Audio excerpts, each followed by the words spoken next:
విహారీ గారి పేరు మీద నిర్వర్తించిన ఘనత మాత్రం బీఆర్ఎస్ ప్రభుత్వందే. కేసీఆర్ గారి నేతృత్వంలో ఇవన్నీ నడిచినాయి. కాలాతీతుడు అన్నారు పివి గారు. కాలాతీతుడు ఈ కాలానికి మాత్రమే పరిమితమైన వ్యక్తి కాదు. ఏ కాలమైనా ఎల్లకాలం భారతీయులకు స్ఫూర్తిదాయకం అన్నట్టుగా పార్టీలకు అతీతంగా, కులాలకు అతీతంగా మరి ఇప్పుడున్న కేంద్ర ప్రభుత్వం భారతరత్న ఇచ్చి వాళ్ళ గొప్పతనాన్ని చాటుకుంది, సంస్కారాన్ని చాటుకుంది.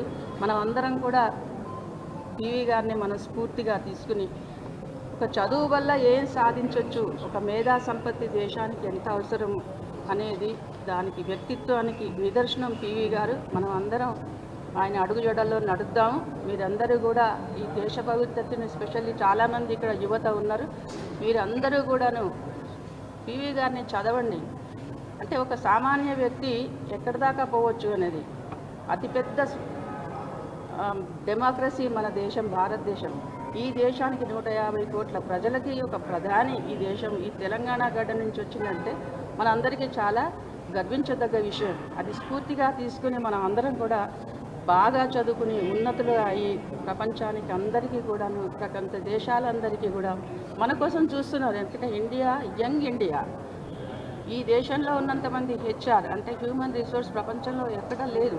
మరి ఆ రిసోర్స్ మరి వృధా పోకుండా మనం అందరం కూడా ఆదర్శంగా తీసుకుని మరి భవిష్యత్తును, దేశాన్ని తీర్చిదిద్దారని అందరూ భావిస్తూ ఇవాళ మనం మరొకసారి పివి గారిని స్మరించుకుందాం, నివాళులు అర్పిద్దాం. నమస్కారం అందరికీ.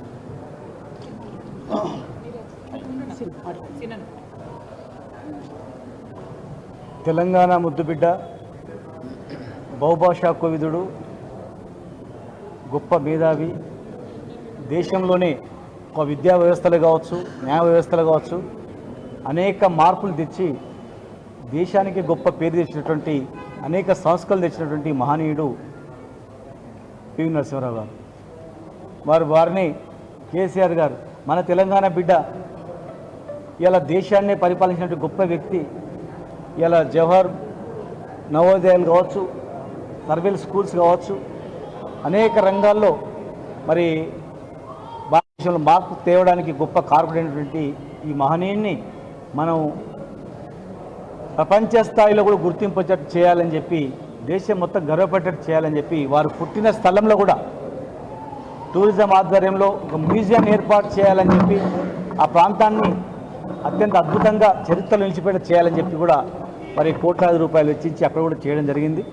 మరి జయంతి, వర్ధంతి ఉత్సవాలను జరుపుకుంటూ వారి కీర్తిని ప్రతిబింబజేసేటట్లు మరి కేసీఆర్ గారి నాయకత్వంలో కార్యక్రమం చేయడం జరిగింది. వారిని ఆదర్శంగా ప్రతి ఒక్కరు కూడా నడుచుకోవాలని, అలాంటి గొప్ప వ్యక్తి ఈ గడ్డలో పుట్టి దేశానికే ప్రధానమంత్రి కావడం అనేది నిజంగా గొప్ప వరంగా మనం భావిస్తూ, మరి ఇంకా పాఠ్యాంశాల్లో వారి యొక్క చరిత్రను పిల్లలకు కూడా తెలిసేటట్లు చేయాలని చెప్పని మరి వారికి గలమైనటువంటి నివాళులు అర్పించుకుంటూ జై తెలంగాణ. జై తెలంగాణ. జై తెలంగాణ. జై తెలంగాణ.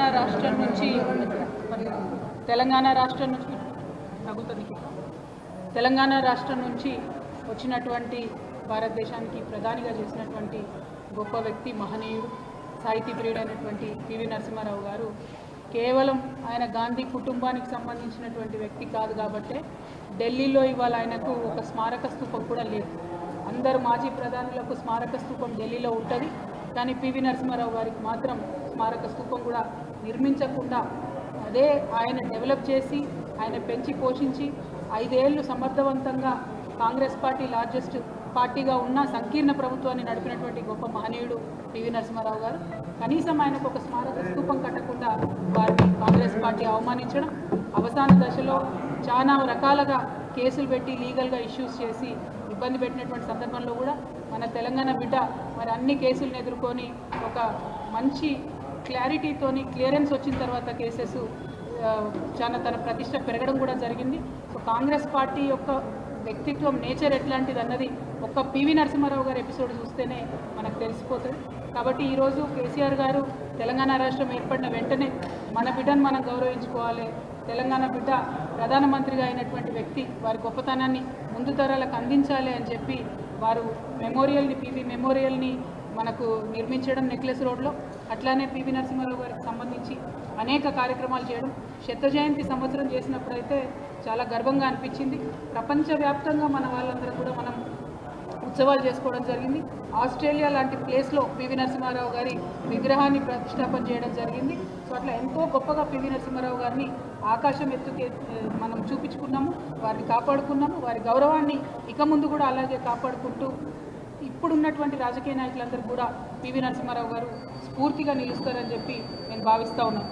ఎందుకంటే వారు ఎప్పుడో ఒక మాట చెప్పేవారు, ఎంత డిప్లొమాటిక్ ఉంటే అంత బాగుంటుంది పాలిటిక్స్లో అని.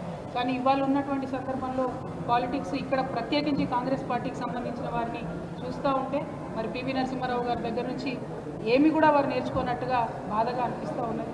మరి మనం తెలంగాణ సమాజం అందరం కూడా ఒక సభ్యతతో కూడినటువంటి మంచి రాజకీయాలు ఎలా చేయాలనేటటువంటి అంశాన్ని పివి నరసింహారావు గారి దగ్గర తీసుకొని స్ఫూర్తి పొందాలని, వారు చక్కగా ఉండాలి, వారి ఆత్మశాంతి చేకూరాలని చెప్పి మనస్ఫూర్తి కోరుతాం. Thank you. జై హింద్.